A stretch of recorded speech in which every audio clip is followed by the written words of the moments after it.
A war's been brewing in Riverdale between Percival Pickens and Archie Andrews. A conflict between good and evil, or, in this incarnation, between those who work and those who exploit workers. Before we begin construction of my railroad, a few minor details. Starting today, my company will provide you with all the tools and equipment you require.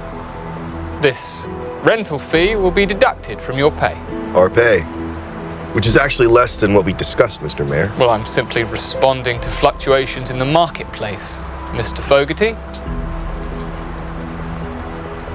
Get to work. Percival has started construction, which is bad news for us, especially if it's not an ordinary train that he's building. Cheryl, you called it... a ghost train, which would grant him dominion over the souls of the living and the dead. Which, of course, one can't just run around saying to people. Most of Percival's crew used to work for you, Archie. Can't you convince them to quit? No way. No, a lot of these guys haven't worked in months.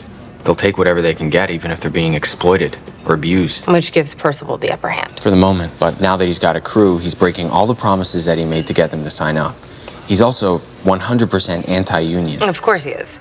Unions literally unite people, and united people are more difficult to control. And Percival, as we know, is all about control. And Tweed. He's trying to break the workers' spirits, their resolve.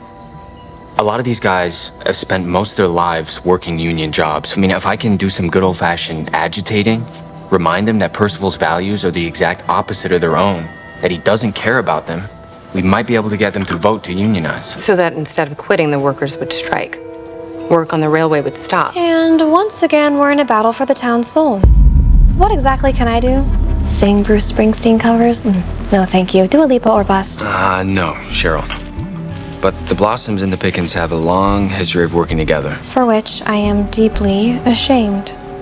Are there any family records or documents that you could raid for damning evidence we could use against Percival? As a matter of fact, a friend and I are currently in the process of cataloging the Blossom archives. I'll let you know if I find any dish or dirt. Now, can I please go? And Archie, if you really want to rally support against Percival, one of my waitresses heard that Percival is apparently making his crew pay for their own coffee. So, why don't you and I head down there in one of my Pop's trucks and, innocently hand out some free cups of Joe? Maybe suggest they start hanging out here, the headquarters of the resistance.